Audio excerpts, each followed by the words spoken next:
Égypte ancienne. Formation de la société de classe en Égypte. La société de classe esclavagiste s'est formée en Égypte avant que dans d'autres pays.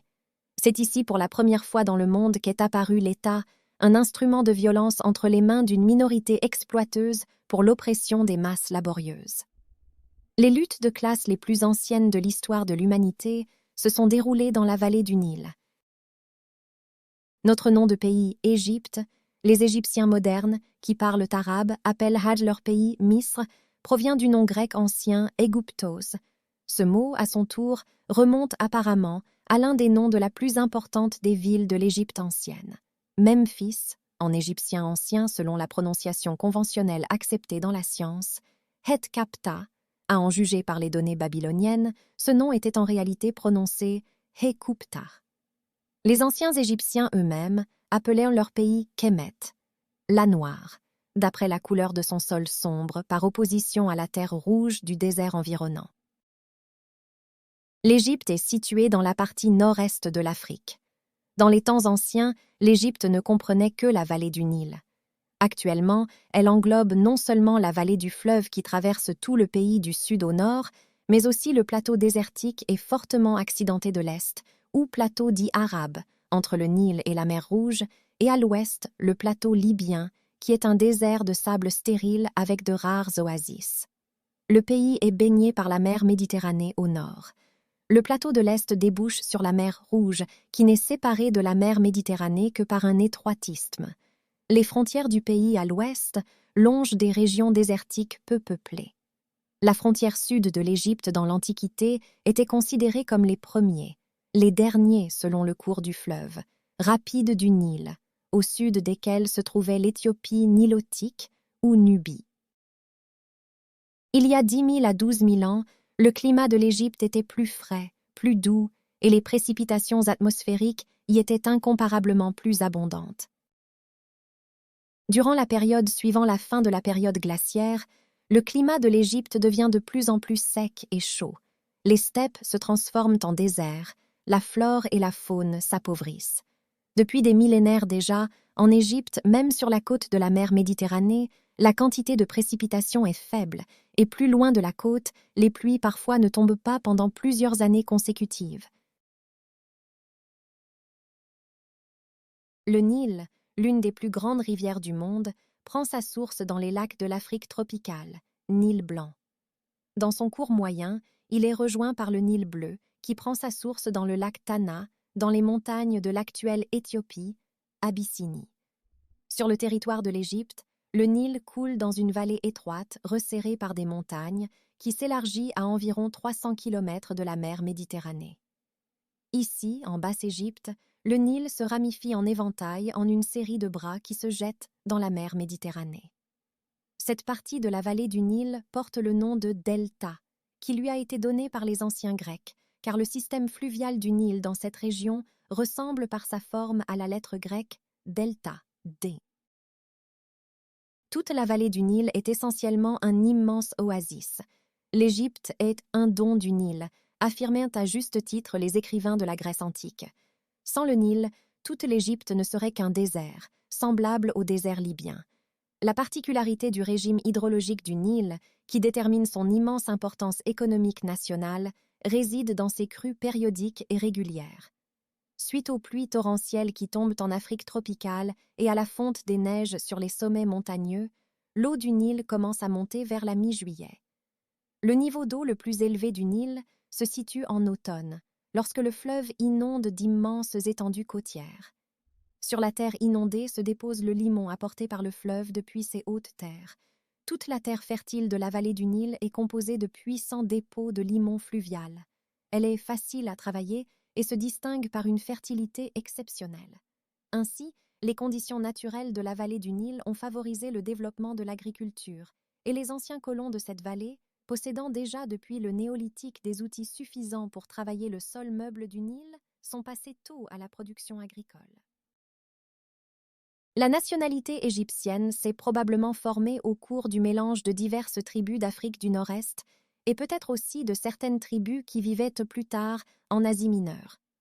D'après les représentations et les restes osseux parvenus jusqu'à nous, Les anciens Égyptiens étaient des gens de constitution robuste. La couleur de leur peau était basanée, leurs cheveux noirs et lisses. La langue égyptienne ancienne constitue un groupe particulier au sein de la famille des langues chamito-sémitiques. Les relations entre la langue égyptienne ancienne et les langues sémitiques sont les plus étudiées. Les liens entre la langue égyptienne ancienne et d'autres groupes linguistiques apparentés, à savoir les langues berbères et couchitiques, sont étudiés dans une moindre mesure. Nous savons peu de choses sur la population du reste de l'Afrique au 4e et 3e millénaire avant notre ère. La plupart des tribus africaines vivaient alors, et pendant longtemps encore après, dans des conditions néolithiques. Nous en savons seulement un peu plus sur les tribus avec lesquelles les Égyptiens étaient directement en contact. Dans la vallée du fleuve Nil, située au sud des terres des Égyptiens, vivait une population à la peau foncée qui, apparemment, parlait des langues appartenant à la branche couchitique des langues chamito-sémitiques. Le pays où ils habitaient était le plus souvent désigné par les peuples de l'Orient ancien sous le nom complet de Couche. Les anciens Grecs et Romains l'appelaient Éthiopie, et plus tard, ce territoire fut connu sous le nom de Nubie. Les tribus elles-mêmes, qui habitaient ce pays dans la plus haute antiquité, portaient des noms divers. Dans la science moderne, on les appelle le plus souvent Nubiens ou Éthiopiens. Les Éthiopiens nubiens pratiquaient l'élevage et l'agriculture. Au début, le niveau de développement de leur société était similaire à celui de l'Égypte, et ce n'est que plus tard que l'Égypte commença à dépasser rapidement l'Éthiopie.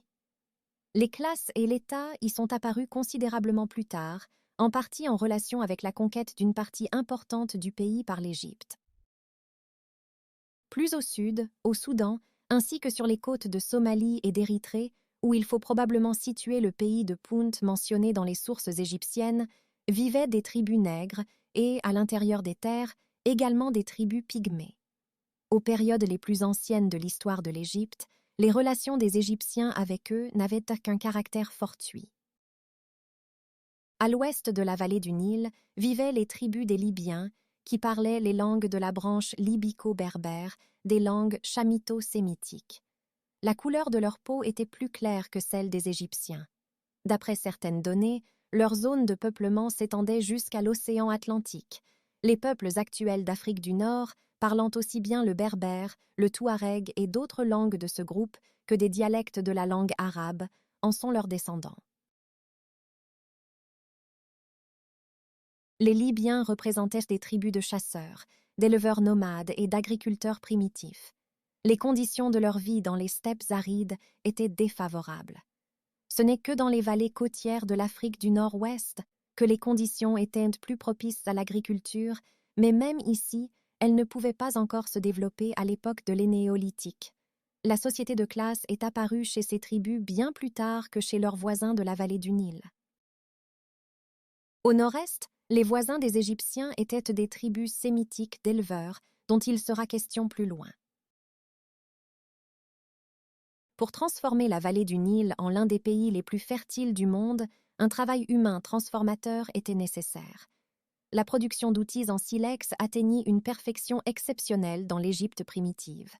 L'abondance de silex de qualité supérieure y a contribué. Les outils en cuivre sont apparus en Égypte également très tôt. Bien que les gisements de minerais de cuivre en Égypte même soient insignifiants, non loin de la vallée du Nil, dans la péninsule du Sinaï, se trouvaient les plus riches gisements de cuivre. Ils ont commencé à être exploités dans la plus profonde Antiquité. La diffusion d'outils relativement perfectionnés a permis à la société d'atteindre tôt le niveau de développement où il est devenu possible d'utiliser largement à des fins économiques la puissante force naturelle qu'est la rivière. Seul le travail humain pouvait répartir uniformément et en temps opportun l'humidité excédentaire sur la surface de la terre et éliminer à la fois la sécheresse et l'engorgement des sols. Grâce aux efforts de nombreuses générations, le pays a été couvert d'un réseau de remblais croisés qui délimitait les parcelles agricoles. À travers les hautes berges alluviales, des canaux étaient de creuser de la rivière à ces parcelles. Pendant la crue, les parcelles étaient inondées. Après que l'eau eut imprégné le sol, se fut déposée et eut laissé de la vase, elle était évacuée de nouveau dans la rivière. Au fur et à mesure de la création du système d'irrigation, dans les communautés primitives claniques qui passaient à l'agriculture, un travail agricole plus productif et l'accumulation de produits au-delà de ce qui était nécessaire pour nourrir les travailleurs eux-mêmes sont devenus possibles. Dans le même temps, il est devenu possible pour les personnes plus riches et plus fortes de s'approprier la majeure partie des produits du travail. Il s'agissait probablement, pour la plupart, des chefs de tribus et de leurs proches. Ce sont eux qui s'emparaient d'Aptexer des moyens de production. Nous ne pouvons que supposer le déroulement de ces événements dans la vallée du Nil, sur la base des données dont nous disposons sur la vie d'autres peuples. Il ne fait aucun doute que dans les conditions de l'Égypte, ce processus s'est déroulé très tôt, car pour l'aménagement hydraulique et le travail du sol limoneux, afin d'obtenir des récoltes assez élevées, les outils les plus simples suffisaient ici. L'asservissement de l'homme par l'homme a commencé en Égypte dans la plus profonde Antiquité. Simultanément, comme dans d'autres pays, la communauté clanique s'y est désintégrée, et à la place des communautés primitives sont apparues des communautés d'agriculteurs, unies par le voisinage et le travail commun pour l'entretien de l'irrigation. Bien que les sources écrites parvenues de diverses périodes de l'histoire de l'Égypte ancienne, malgré leur diversité, monuments littéraires, inscriptions dans les tombes, les temples, inscriptions royales, documents de grandes exploitations, y compris royales, ne permettent pas encore de retracer l'histoire de cette communauté rurale, les données conservées permettent cependant de supposer son existence pendant des millénaires. C'est précisément par le travail des membres de la communauté que furent créés les ouvrages d'irrigation et autres ouvrages grandioses de l'Égypte la plus ancienne. La désintégration des ordres communautaires s'est produite lentement en Égypte, et par conséquent, le développement des relations de propriété privée et du système esclavagiste a été freiné. Le système en développement d'oppression de la majorité par la minorité a conduit à la formation d'un État en Égypte. Cependant, dans l'état actuel de nos connaissances, il n'est pas encore possible de déterminer avec précision la date d'apparition de l'État dans la vallée du Nil. Nous ne pouvons pas encore rassembler les preuves des monuments matériels, difficiles à interpréter, avec les allusions sourdes et indirectes des sources écrites ultérieures. Un grand nombre de découvertes nous sont parvenues, bien que non sans lacunes regrettables, de diverses périodes, du Paléolithique à la période du cuivre où le plus ancien État en Égypte était déjà formé. Entre l'âge de pierre et le cuivre développé s'étendait une longue période de transition où les outils en cuivre rivalisaient avec ceux en pierre ou commençaient à prédominer. Lorsque les outils en cuivre ont prédominé, le processus de formation d'une société de classe et d'un État esclavagiste était déjà en cours en Égypte. À l'époque précédant la formation de l'État unifié, l'Égypte était divisée en plusieurs dizaines de régions distinctes. Dans les temps ultérieurs, ces régions, appelées nomes en grec, avaient chacune une ville principale et leur propre divinité locale. Dans l'histoire ultérieure de l'Égypte, les nomes ont maintes fois manifesté une tendance à l'isolement. À des époques ultérieures, les deux moitiés de l'État étaient constamment délimitées, l'Égypte supérieure et l'Égypte inférieure. Et dans la personne du roi étaient réunis les deux souverains, celui de l'Égypte supérieure et celui de l'Égypte inférieure. Ceci confirme l'existence autrefois de deux royaumes distincts en Égypte, le Bas et le Haut-Égypte. Des fragments d'une chronique de l'Égypte ancienne, gravés sur pierre aux alentours du milieu du 3e millénaire avant notre ère, nous sont parvenus. D'après ces fragments, on peut conclure que la chronique énumérait les rois égyptiens et comportait des notes annuelles relatives à la durée de leur règne. Ces rois furent, très probablement, précédés, dès le 4e millénaire avant notre ère, par une longue lignée de souverains qui régnaient sur les régions du nord, inférieures, ainsi que du sud, supérieur, de l'Égypte, et pour lesquels la chronique ne fournissait pas de notes annuelles. La chronique contient également une liste de rois d'une moitié nord de l'Égypte, dont on ne savait rien au 3e millénaire, hormis leur nom. Il reste encore incertain dans quelle mesure les plus anciens souverains pré-chroniques de l'Égypte unifiée et les souverains de ces moitiés divisées étaient déjà véritablement des rois et non des chefs de tribus, et si leur royaume était l'un des États. Dès la période initiale de l'État égyptien, nous disposons non seulement de sources matérielles, mais aussi de certaines sources écrites. Cependant, ces dernières, en raison de leur concision, ainsi qu'en raison de l'ancienneté de la langue et du système d'écriture, sont souvent peu compréhensibles. Par conséquent, nous ne connaissons l'histoire de la société égyptienne de l'époque de l'Ancien Empire qu'en grandes lignes. Le royaume ancien.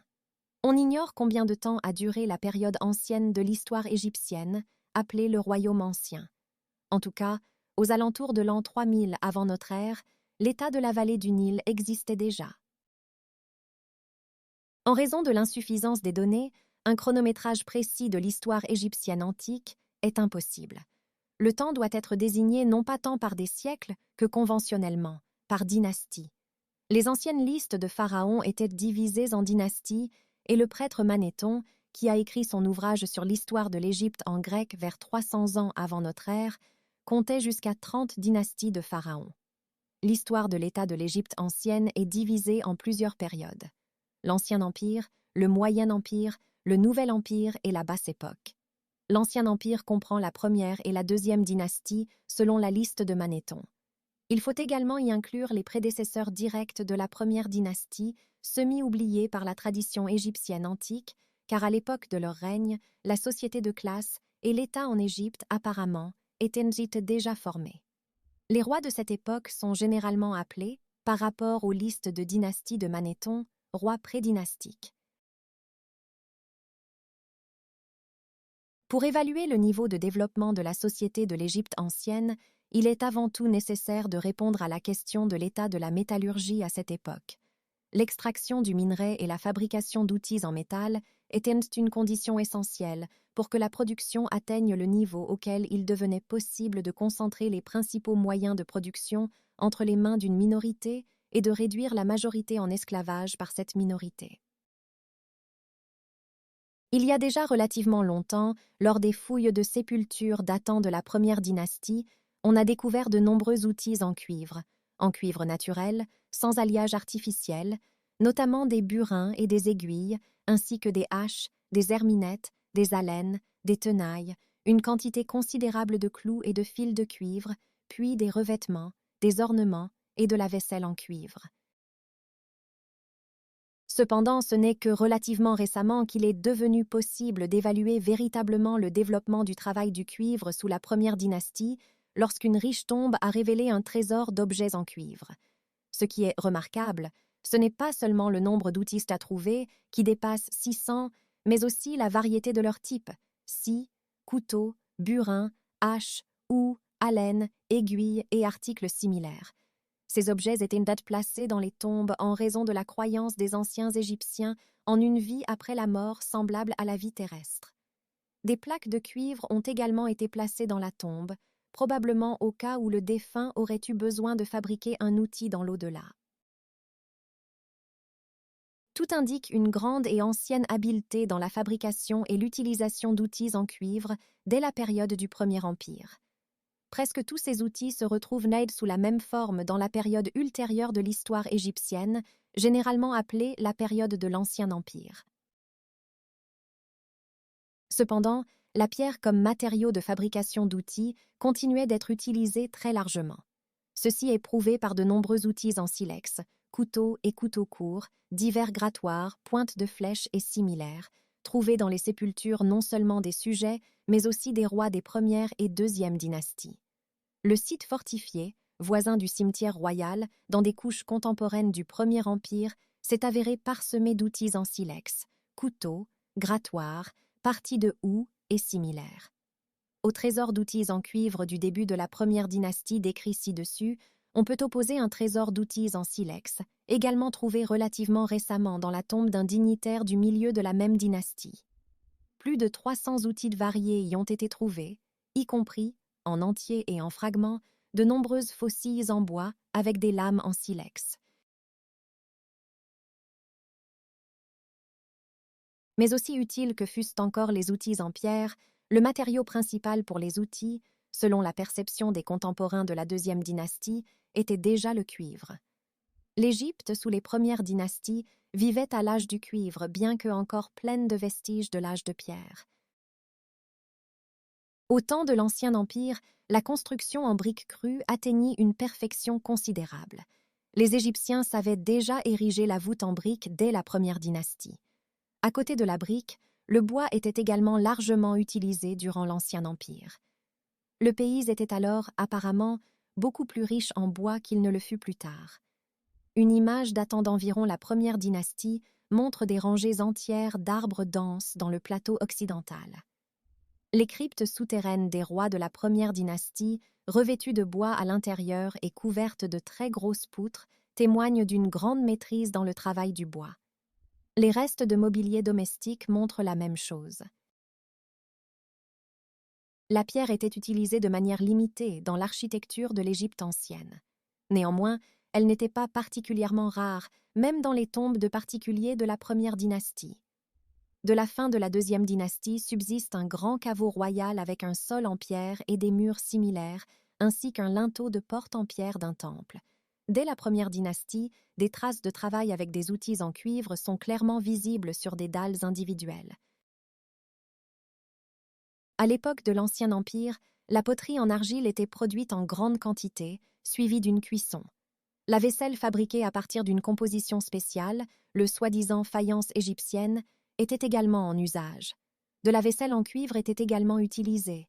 Néanmoins, sous la première et la deuxième dynastie, plus que jamais auparavant, la vaisselle en pierre était répandue, en particulier celle faite de matériaux plus tendres, principalement de l'albâtre, facilement travaillable avec des outils en cuivre. Déjà, à cette époque, on savait fabriquer du matériel d'écriture, le papyrus.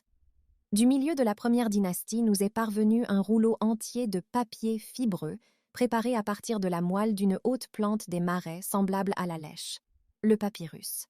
Des outils en silex étaient enveloppés dans ce papier de papyrus. La particularité de l'histoire de l'Égypte antique résidait dans le fait qu'ici, en raison des conditions naturelles du pays, même au niveau de développement technique de l'époque, une croissance énorme de la productivité agricole s'est avérée possible. Le puissant fleuve Nil, qui non seulement irriguait la terre mais déposait également un limon fertile lors de ses crues annuelles, devait être maîtrisé par l'homme afin de jouer un rôle important dans le développement de l'économie. Sans drainage et irrigation artificielle, la vallée du Nil serait restée une plaine marécageuse au milieu de sables mouvants. La maîtrise du fleuve, c'est-à-dire le creusement d'un réseau d'irrigation, la construction de digues, l'entretien de toutes ces structures, l'ouverture et la fermeture des canaux, pouvaient être réalisées à l'aide d'outils simples, la houe et le panier pour transporter la terre. Une image parvenue jusqu'à nous, datant de l'époque d'un roi prédynastique, montre ces sujets travaillant à main nue et avec une houe sur un canal aux eaux abondantes. Dans la conception des contemporains de la première dynastie, toute région de leur pays était avant tout une terre irriguée. Le mot même « région », nome, s'écrivait alors avec un signe représentant une terre divisée par un réseau d'irrigation en quadrilatère.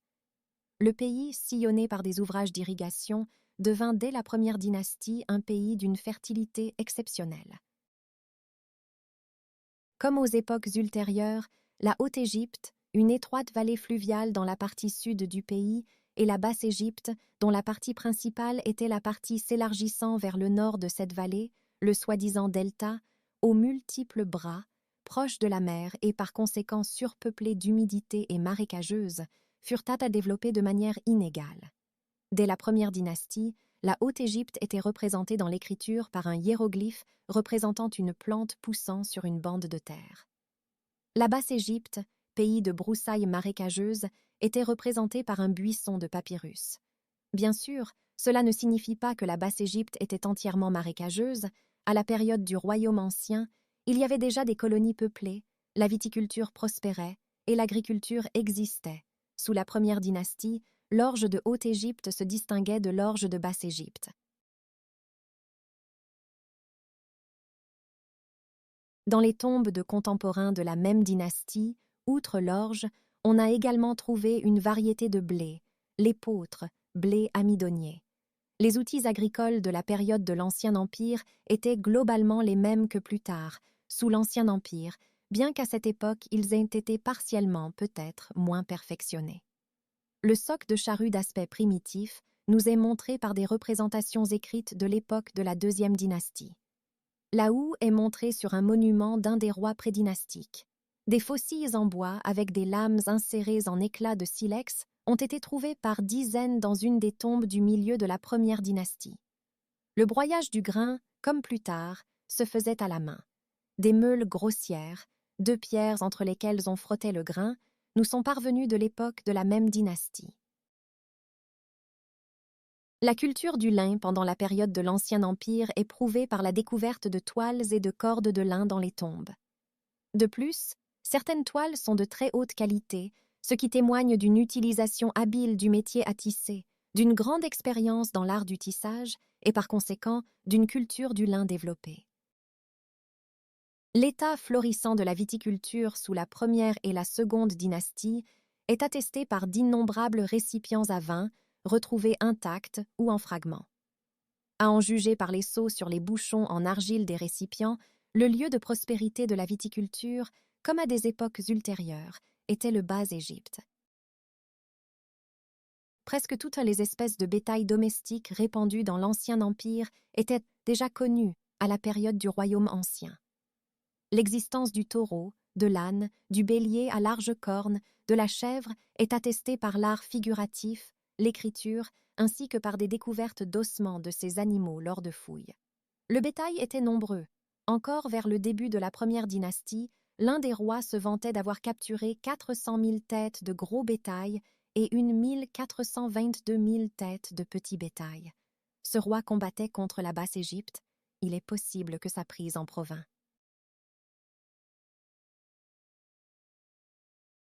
L'une des particularités des conditions naturelles de l'Égypte était que presque toutes les matières premières nécessaires à la production pouvaient être trouvées soit dans le pays lui-même, soit dans le désert voisin. Il est vrai que les gisements de cuivre locaux étaient insignifiants, mais ils pouvaient être extraits à proximité, dans la péninsule du Sinaï, et la présence des Égyptiens y est attestée par des monuments dès la première dynastie. L'or se trouvait dans le désert entre le fleuve et la mer Rouge, ainsi qu'au sud de l'Égypte, en Éthiopie, mais l'or semble y être arrivé considérablement plus tard. La vallée du fleuve et le désert à l'est de celui-ci étaient riches en diverses pierres.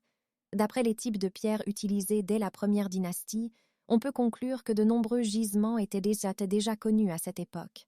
La plupart des types de pierres semi-précieuses utilisées pour les ornements étaient déjà connues dès la première dynastie.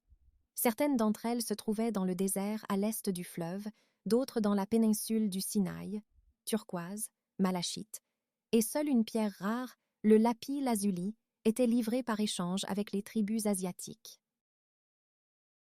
Le pays disposait alors, comme il a déjà été dit, apparemment de bois, bien que d'une manière générale, le manque de bois ait été le point faible de l'économie de l'Égypte ancienne. L'ébène, déjà utilisé dès la première dynastie pour toutes sortes d'objets d'artisanat, des éléments de mobilier domestique aux pointes de flèches, était sans aucun doute importé. Les dimensions de la consommation d'ivoire excluent presque la pensée d'en importer de l'étranger. Il est fort probable que l'éléphant se trouvait encore dans les régions périphériques du désert. Il est possible que l'engouement pour les objets en ivoire ait été la cause de l'extermination complète ultérieure des éléphants en Égypte. Ainsi, les richesses naturelles du pays et des déserts environnants permettaient, à l'époque de l'Ancien Empire, de se contenter des matières premières locales et voisines, ce qui, bien entendu, n'excluait pas les relations de l'Égypte avec des pays, même assez éloignés. Ainsi, la vaisselle, que l'on pense provenir des îles de la mer Égée, était connue en Égypte dès le début du premier millénaire avant notre ère, qui se rapporte à la première dynastie.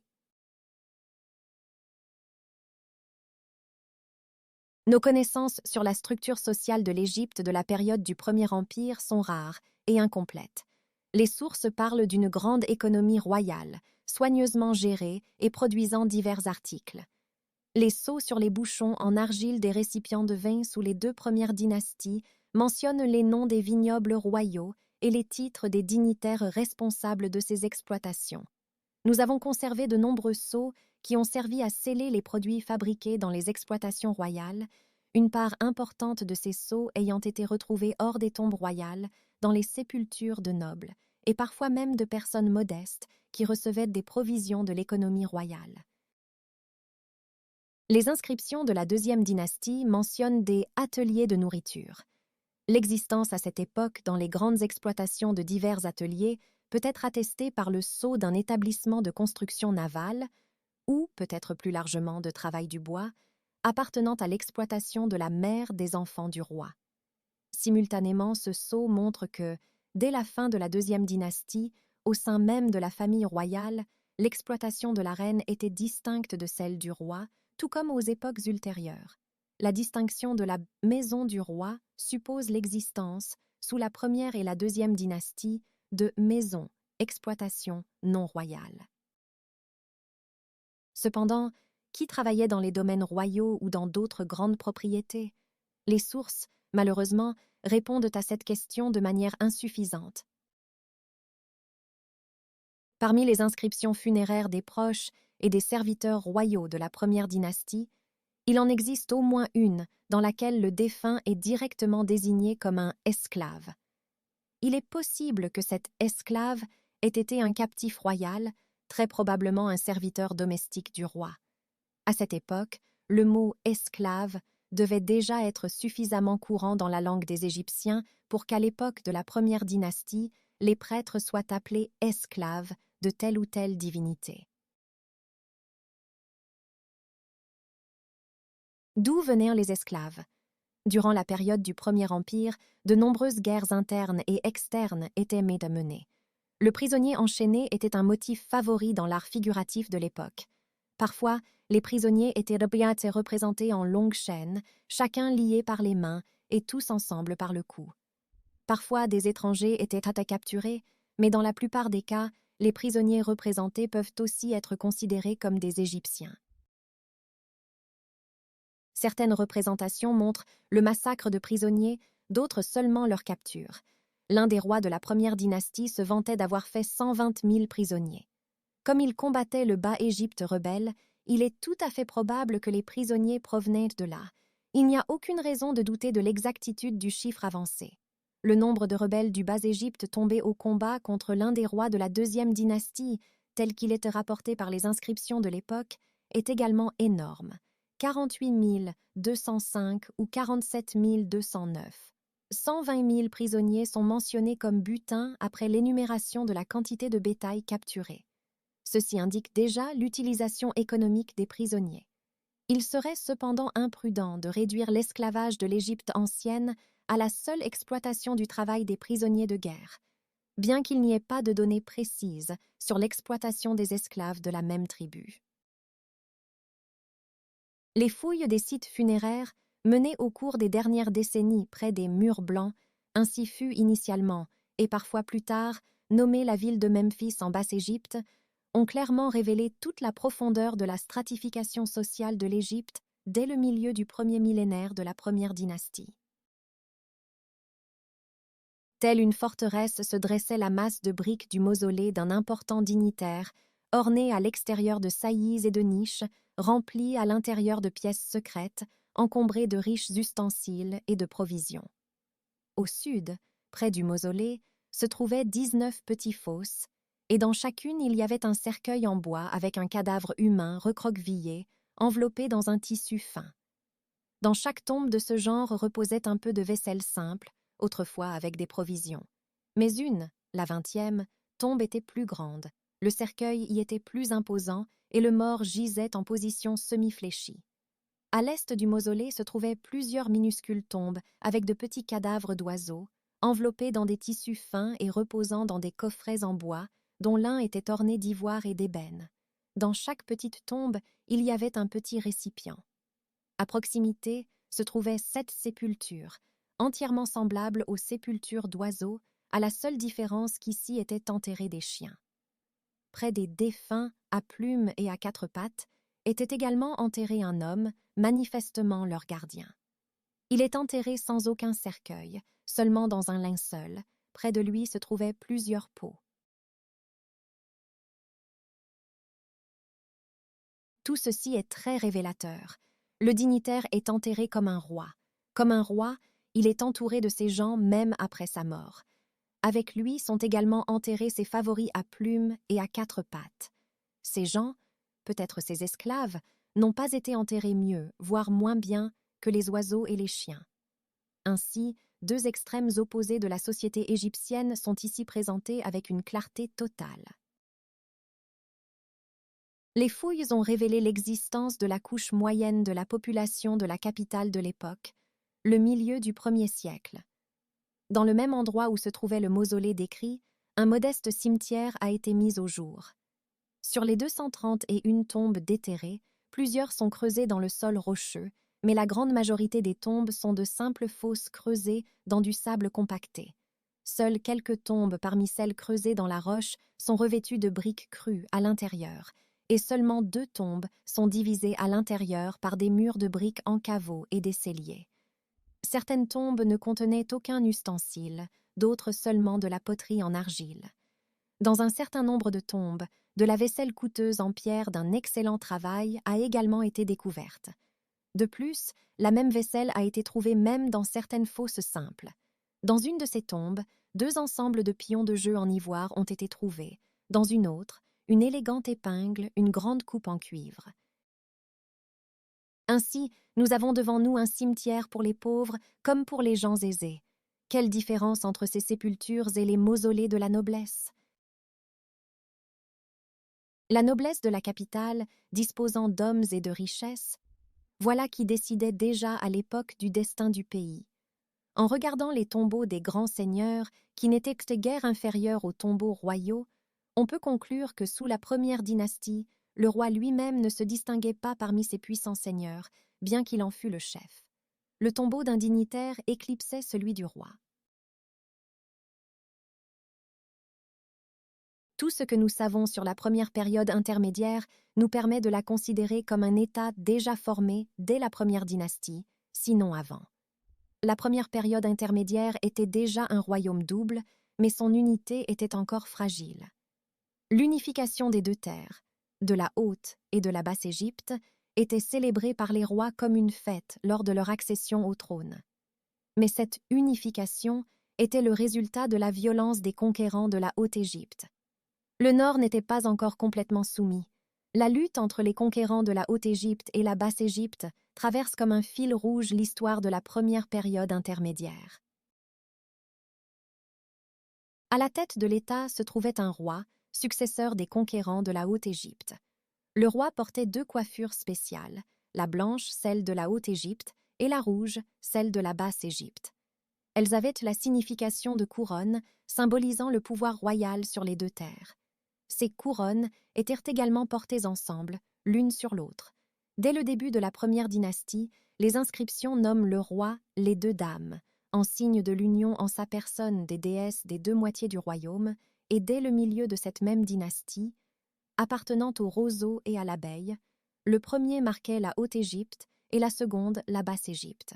Ce nom devint l'appellation habituelle du pharaon en tant que roi des 2 moitiés de l'Égypte. Le caractère dual du royaume se reflétait également dans les noms de ses institutions. Selon la couleur des couronnes, le trésor de la Haute-Égypte était appelé la Mesdaï Maison Blanche et celui de la Basse-Égypte, la Mina Maison Rouge. Le souverain était entouré d'une cour nombreuse, composée de nombreux dignitaires de la cour et de divers serviteurs. L'importance du pouvoir du souverain était soulignée par l'adoration complète de ses détenteurs. Le souverain était déclaré une variété du dieu protecteur royal Horus, et chaque souverain, en plus de son nom personnel, prenait également un nom de souverain spécial. Horus le combattant, Horus aux bras élevés, et ainsi de suite. Concentrant le pouvoir absolu entre les mains royales, la noblesse esclavagiste, également appelée les grands seigneurs, ne le lâchait en réalité pas. Les grands seigneurs, comme on peut le juger d'après leur titre, étaient les détenteurs de postes importants dans l'économie royale elle-même. Et si le public et le royal semblaient pas se confondre en un seul, alors les grands seigneurs de la première dynastie ne faisaient pas non plus de grande distinction entre la gestion et la propriété. Le régisseur des vignobles royaux, par exemple, remplissait sa tombe avec des provisions provenant des terres royales placées sous sa juridiction. Outre la tâche principale du pouvoir d'État, la suppression des opprimés, l'une des tâches essentielles de ce pouvoir était l'organisation de l'irrigation dans la vallée du Nil. Cela assurait la possibilité d'obtenir un produit excédentaire. Il n'existe pas de données directes sur la manière dont les travaux d'irrigation étaient organisés en pratique à cette époque, mais il est indubitable que la direction suprême était entre les mains de l'État. L'observation du fleuve, tant sous la première que sous la seconde dynastie, était organisée de manière exemplaire. Chaque année, le niveau de l'eau était mesuré avec précision et soigneusement enregistré. Les sources mentionnent des régions dans lesquelles l'Égypte était divisée à cette époque et que les Hellènes ont appelées bien plus tard des nomes. Le titre désignant ultérieurement le dirigeant d'une région, le nomarque, se retrouve dans des inscriptions dès la première dynastie. De même, le mot « juge » peut être lu sur des sceaux datant du milieu de la première dynastie. Une armée permanente semble avoir existé à l'état embryonnaire. Le commandant de l'un des derniers rois de la première dynastie, qui s'est représenté sur les rochers du Sinaï avec un arc à la main, avait parmi ses titres celui de chef de l'armée, probablement permanent. Un courtisan secondaire, enterré parmi d'autres près du caveau du roi de la première dynastie, fut immortalisé sur sa pierre tombale avec un arc à la main. Cette image ressemble à l'hiéroglyphe qui servait à écrire le mot « guerrier ». Il était probablement un guerrier. À cette époque, de nombreuses guerres étaient menées à la fois contre la Basse-Égypte rebelle et contre les tribus voisines, par exemple les tribus du sud, les Éthiopiens ou Nubians, ainsi que celles de l'ouest, c'est-à-dire les Libyens, et celles du nord-est, c'est-à-dire les Asiates. Sur la péninsule du Sinaï, l'État égyptien menait constamment des guerres contre les tribus locales, car on y trouvait des mines de cuivre. Les scribes avaient une grande importance dans la vie publique dès cette époque. Même sous la première dynastie, un dignitaire important, tout en détenant les plus hauts titres, ne dédaignait pas le titre modeste de scribe. Tous les 2 ans, sous la deuxième dynastie, un réexamen était effectué dans le pays, apparemment à des fins fiscales. Une ancienne tradition considérait Ména, Minu, comme le premier roi d'Égypte. La première dynastie et le prêtre égyptien tardif Manéthon dans son œuvre historique font remonter leur origine à lui. Les savants européens ont attribué à Ména l'unification du pays en un seul État. Cependant, il existe peu de raisons de croire cela. Un très ancien monument, conservé depuis une époque qui ne remonte pas au-delà du début de la première dynastie, célèbre la victoire sur la Basse-Égypte remportée par un roi dont le nom est conventionnellement lu Narmer. Il a été suggéré que le nom Men pourrait être le deuxième ou le nom personnel de ce vainqueur. Les rois égyptiens portèrent plusieurs noms. Mais une telle suggestion est à peine correcte. La défaite du Nord, qui est représentée sur ce monument, ne doit pas nécessairement être considérée comme la conquête initiale de cette partie du pays. Elle pourrait aussi être la répression d'une révolte quelconque. Les rebelles du Nord étaient encore soumis sous la deuxième dynastie. Il existe également des raisons directes de croire que l'Égypte a été unifiée bien avant la première dynastie. Non seulement Narmer possédait déjà les 2 parties de l'Égypte, il porte les 2 couronnes, mais 2 autres souverains, encore plus anciens, étaient apparemment déjà des rois de toute l'Égypte. Ainsi, dans les inscriptions de l'un d'eux sur de la poterie, la Haute et la Basse-Égypte sont mentionnées alternativement. D'après les fragments survivants d'une chronique gravée à l'époque de l'Ancien Empire, on peut également conclure qu'elle énumérait toute une série de rois ayant droit à la double couronne de l'Égypte unifiée et ayant régné avant la première dynastie. Mais si l'Égypte a été unifiée bien avant la première dynastie, pourquoi la tradition la considérait-elle précisément comme la première dynastie et son fondateur Ménès comme le premier roi?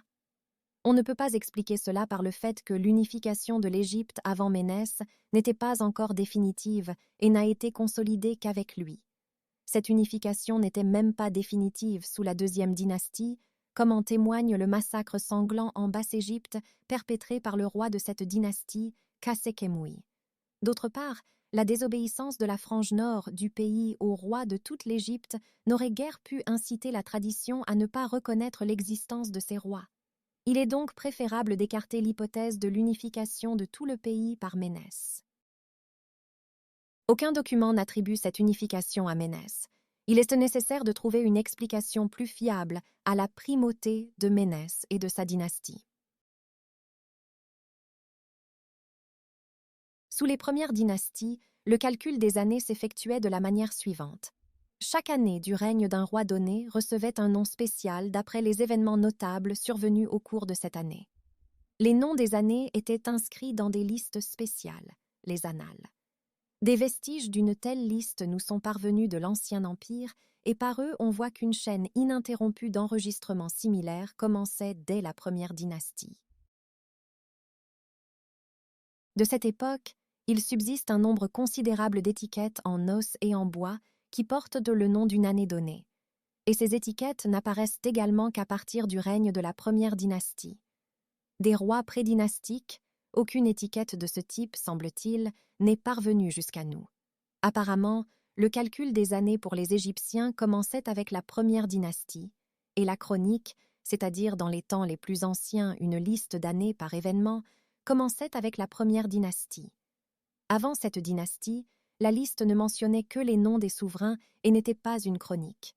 Ainsi, le fondateur de cette dynastie devait devenir pour les Égyptiens le premier pharaon inscrit dans les chroniques, nous dirions historique. Le premier tsar dont nous ayons des chartes avec des noms d'années est communément appelé Horus le combattant sur ses monuments. Il semble bien que ce soit lui qui fut Ménès. La conclusion selon laquelle le nom Ménès était le nom personnel du tsar appelé Horus le combattant s'accorde également au mieux avec les autres données. Selon Manéthon, les deux premières dynasties étaient originaires de la ville de Tini, en Haute-Égypte. Les tombes des rois de la première et, en partie, de la seconde dynastie, mises au jour dans la région de Tinis, près de la ville d'Abydos, servent de confirmation évidente de l'exactitude de cette affirmation. La légende attribue à Méni la fondation de la capitale de la Basse-Égypte, Memphis, qui devint la capitale de toute l'Égypte. Dans le cimetière de cette ville, des centaines de tombes de personnes de richesse moyenne, contemporaines de la première dynastie, ainsi que de grands mausolées de la noblesse de l'époque, ont été mises au jour. Parmi ces mausolées, le plus ancien remonte à l'époque d'Horus le combattant. Nous savons très peu de choses sur les événements historiques de l'époque de la première dynastie. À en juger par les données disponibles, la situation intérieure sous la première dynastie était relativement stable. Les sources ne font allusion qu'à des querelles au sein de la maison régnante, et ce, plutôt dans les années ultérieures. Il en va différemment pour la deuxième dynastie. Au début de la deuxième dynastie, les rois ont rompu la tradition séculaire en cessant d'utiliser le cimetière d'Abydos. Puis, toujours sous la même dynastie, les sépultures royales réapparaissent à Abydos, mais cette fois les rois portent une nouvelle titulature inhabituelle. Comme nous l'avons déjà dit, les souverains de l'Égypte se nommaient invariablement le dieu Horus. Mais maintenant, durant la période de la deuxième dynastie, nous trouvons un roi qui s'est proclamé non pas Horus, mais son adversaire, le dieu Seth. Par la suite, un autre roi, vers la toute fin de la dynastie, s'est proclamé simultanément Horus et Seth, et était même nommé, apparemment dans un esprit de réconciliation, celui en qui les deux dieux se sont apaisés. Il est difficile de déterminer si de tels changements de titulature étaient liés à ces événements sanglants en Basse-Égypte où était vénéré le dieu Seth, dont le roi de la même dynastie, Khasehemui, fait le récit. Sur les socles de deux de ces statues, ce roi a symboliquement représenté la Basse-Égypte vaincue. Y sont également représentés les cadavres des rebelles et le nombre d'ennemis tombés est indiqué.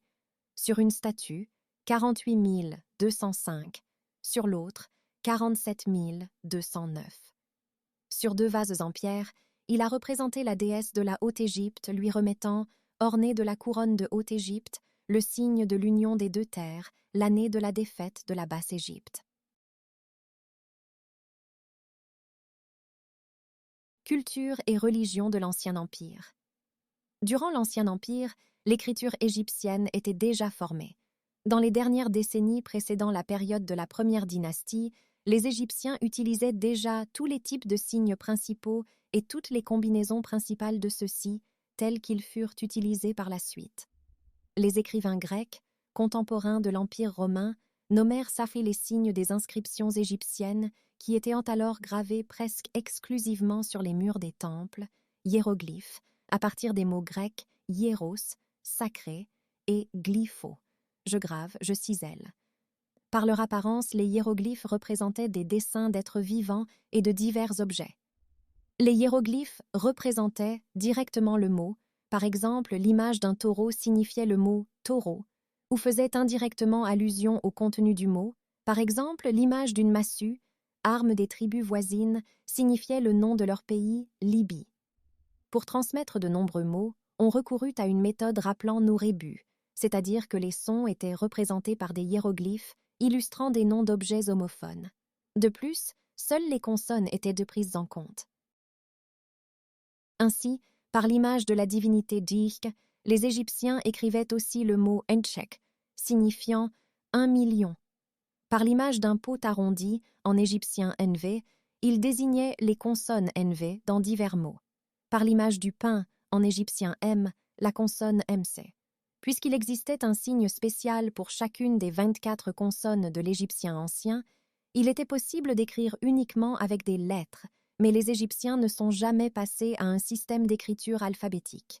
Dès le début de la première dynastie, la graphie mixte, qui devint plus tard courante, avait été développée, où pour représenter un mot, on écrivait ensemble des signes ayant une valeur pictographique et des signes phonétiques. Ainsi, le mot Libye en égyptien était composé des sons consonantiques, tchnv. Il pouvait être écrit, comme nous l'avons déjà dit, par le signe de la massue et lui ajouter l'image d'une bande de terre sablonneuse pour indiquer qu'il s'agissait d'un pays désertique. Mais il était aussi possible, après le premier signe pictographique, d'ajouter un pot. Ce signe avait la valeur phonétique NV. Ainsi, il était expliqué que le mot désigné par la massue contenait les sons consonantiques NV. Bien avant la première dynastie, les scribes marquaient la vaisselle contenant des provisions avec des inscriptions à l'encre. L'écriture de ces inscriptions se distingue parfois par une certaine fluidité et assurance. Sous la première et la deuxième dynastie, cette fluidité de l'écriture dans les inscriptions hiéroglyphiques faites à l'encre sur la vaisselle ne cesse d'augmenter. Les représentations hiéroglyphes d'un matériel d'écriture dans les inscriptions des deux premières dynasties prouvent qu'à cette époque, on écrivait déjà à l'encre à l'aide de longs roseaux-pinceaux. Le développement précoce de l'écriture égyptienne est dû avant tout à son large usage dans les grandes exploitations et dans la gestion des affaires de l'État. La même raison explique également le niveau relativement élevé de l'arithmétique au début de la période. Au début de la première dynastie, les comptables égyptiens manipulaient des nombres énormes. La langue et l'écriture avaient déjà alors des mots et des signes spéciaux pour désigner 10 000, 100 000, 1 million. Le système de numération était fondamentalement décimal. Les hiéroglyphes désignant les unités, les dizaines, les centaines, les milliers et ainsi de suite étaient répétés autant de fois que le nombre d'unités, de dizaines, de centaines, de milliers et ainsi de suite qu'il y avait dans le nombre. Par exemple, le nombre 23 s'écrivait avec 2 barres, désignant les dizaines, et 3 bâtons. Comme on pouvait s'y attendre, le peuple agricole mesurait le temps par année subdivisé en mois et en jours. Au moins dès le début de la première dynastie, le niveau de la crue du Nil, dont dépendait la prospérité économique de l'État, était mesuré chaque année avec la plus grande précision. Le niveau de l'eau du Nil était enregistré sous l'année correspondante. Chaque année recevait son nom d'après les événements qui s'y étaient produits. Les noms des rois, les noms des années, le niveau du Nil était inscrit dans les annales. Durant la période de l'Ancien Empire, la doctrine de la divinité du chef de l'État servait à consolider le système de classes existant. Comme nous l'avons déjà dit, la personne du roi était divinisée, les dieux étaient considérés comme les parents et les protecteurs des rois. Le pouvoir des oppresseurs était ainsi entouré d'une aura de divinité. Les sources de l'époque mentionnent un grand nombre de divinités, dont beaucoup ont conservé leur importance par la suite. Un certain nombre de dieux étaient vénérés sous forme d'animaux. Certaines des divinités n'étaient pas seulement vénérées dans leur localité spécifique. La déesse guerrière de la ville de Saïs en Basse-Égypte, Neith, jouissait d'un grand prestige dans d'autres parties du pays sous la première dynastie. Le dieu de l'agriculture, le soleil Ré, largement vénéré par la suite, est mentionné pour la première fois dans le cadre d'un nom royal sous la deuxième dynastie. La croyance en l'existence d'une âme jumelle chez l'homme, en la signification particulière du nom d'une personne, imprègne les inscriptions également dès la première dynastie. Le souci d'assurer aux défunts un logement, c'est-à-dire une tombe, de la nourriture et des ustensiles pour l'existence dans l'au-delà, a été hérité du passé et développé davantage. La croyance en la magie, qui a conservé une grande importance par la suite, se retrouve ici et là dans les sources de l'Égypte ancienne. Il ne reste rien, ou presque rien de significatif des constructions civiles du Premier Empire. Si l'on en juge par les hiéroglyphes, les temples du début de l'Égypte ancienne étaient apparemment de petites constructions à l'intérieur d'enceintes. Le seul domaine de l'architecture du début de l'Égypte ancienne dont nous ayons une connaissance quelque peu détaillée concerne les tombes des rois, et surtout de la noblesse. Les tombes des dignitaires du Premier Empire anticipaient à bien des égards les structures funéraires du royaume ancien ultérieur. Les constructions souterraines rectangulaires en forme de tertre ont persisté dans la construction des tombes de la noblesse pendant de nombreux siècles après la première dynastie. Initialement, elles n'étaient même pas construites en pierre, mais en briques crues. Certaines des tombes du début de l'Égypte ancienne, contrairement aux tombes ordinaires, étaient par la suite divisées sur leur surface latérale par des saillies verticales et des niches, probablement en imitation des palais de leur époque. La pyramide à degrés, telle que nous la voyons comme tombe royale au début du royaume ancien, était déjà connue à l'état embryonnaire dès la première dynastie. L'une des tombes des dignitaires a commencé à être construite comme une série de superstructures rectangulaires de plus en plus petites les unes sur les autres, bien qu'elles aient été reconstruites plus tard. Du royaume ancien est parvenue une quantité considérable de sculptures rondes, petites et très peu nombreuses grandes. Déjà à la période précédant la première dynastie ou au début de son règne, certains maîtres réussissaient remarquablement les représentations d'hommes et d'animaux.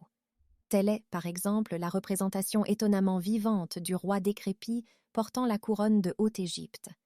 Mais déjà sous la deuxième dynastie, même les grandes statues en pierre d'homme se distinguaient parfois par l'incohérence des parties individuelles du corps. Étant donné que les statues avaient une destination cultuelle, leur apparence, position, coloration et ainsi de suite étaient déterminées par des règles spécifiques qui étaient obligatoires pour le sculpteur et qui, bien qu'en partie développées dans l'art prédynastique, ne se sont consolidées qu'à l'époque de l'art du royaume ancien. Les images sur le plan n'étaient pas tant regardées qu'elles n'étaient ni lues.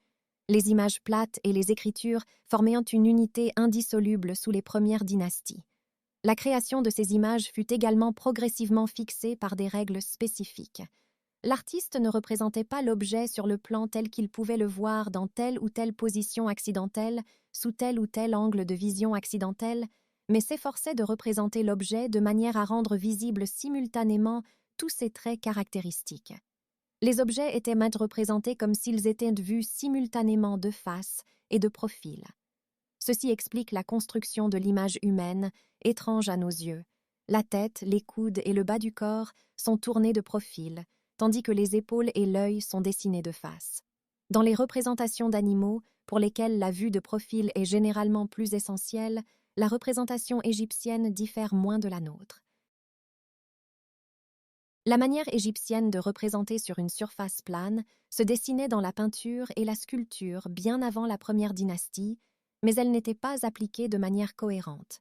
Ce n'est qu'à la veille de la première dynastie qu'elle s'est cristallisée en une règle claire, qui est restée en vigueur pendant toute l'évolution ultérieure de l'art de l'Égypte ancienne.